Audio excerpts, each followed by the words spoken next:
When you're on your way to interview a guy named Rufus M. Wainwright, you kind of wonder who's going to answer the door. Hello, Hi. Rufus M. Wainwright? Yes, yes. What's the M for? For master of the world. Says you. Happy man. I don't wanna hold you and feel so helpless.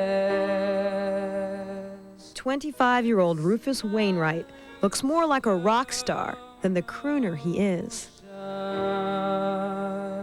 With eyes in love.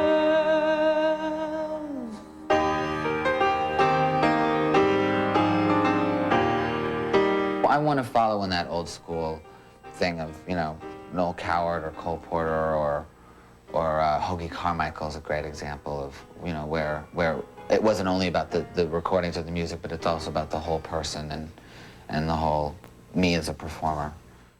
So I will walk without care, beat my snare, look like a man who means business. Your music sounds almost old-fashioned. Why is that?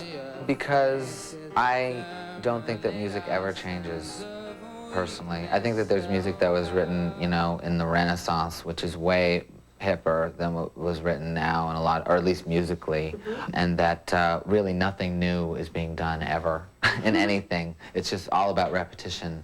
I steal a lot from the past.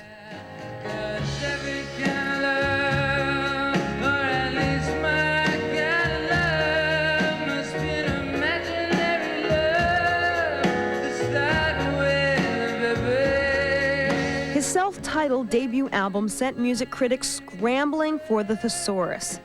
His songs are lush pop gems, postmodern standards written for the piano.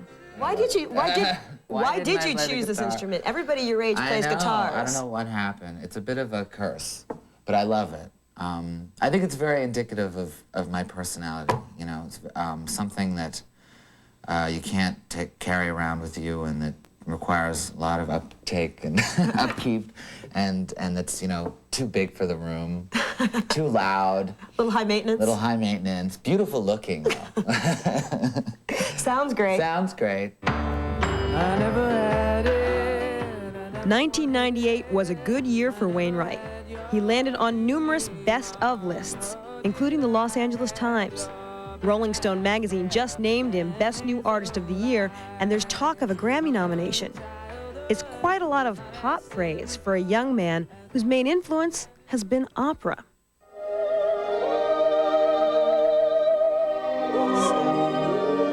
So you're 20 years old. Yeah. How do you find out about this? Your friends are all listening to REM and pop stars. I don't know. I sort of enjoyed. I don't know. It was a real sort of poisoning addiction kind of thing that happened. I just heard it once, and it was almost, you know, it was like a thing of I could never go back. It was a road that I had to take with opera, and it really helped shape my musical character. So it was a calling. Genetics played an even more important role. This is my Aunt Anna.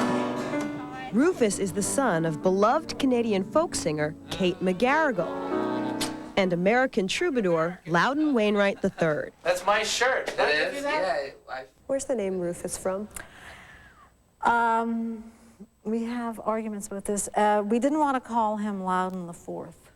It's tough enough to be the third. And the fourth is really pretentious. So we called him Rufus. When my grandmother was informed that her first grandchild was to be called Rufus, she said, "Rufus, that's a dog's name."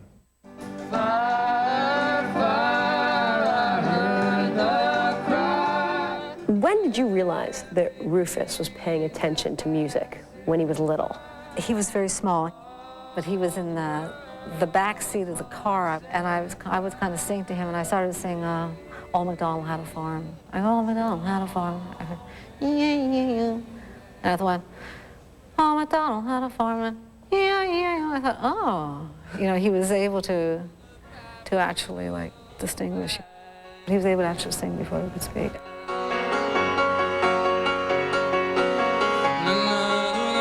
His parents divorced, and Rufus grew up in Montreal with his mother.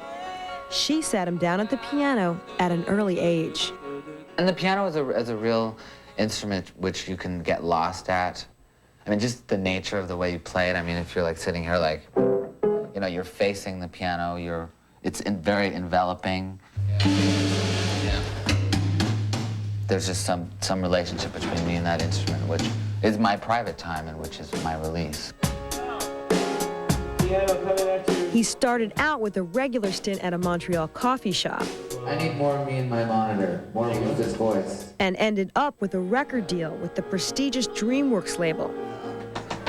The record was produced by Van Dyke Parks, legendary for his work with Beach Boy Brian Wilson and Randy Newman. The record was probably made before he met anyone here in Los Angeles.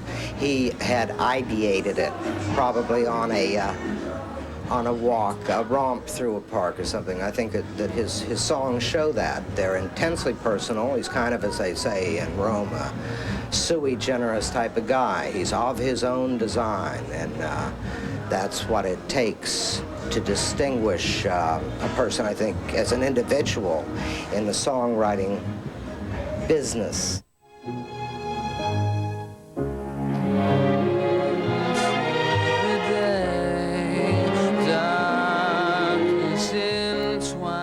It took 2 years to make the record, and Rufus used all the whistles and bells he could, from antique microphones to full orchestras. This record was either going to be made one of two ways. Piano, solo, voice, simple, stark. That or it was going to be, you know, the whole hog.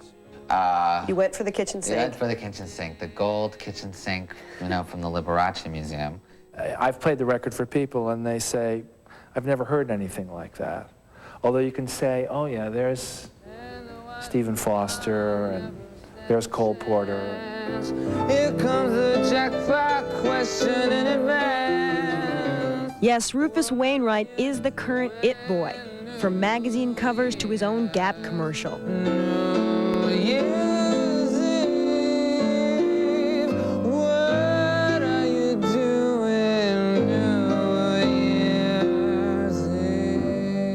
But he wants more than his 15 minutes of fame. You know what? I don't want to be disposable. He wants a career. I don't want to be today's, you know, cream and tomorrow's curdled milk. We talk with Bob Simon in Israel as Sunday Morning continues.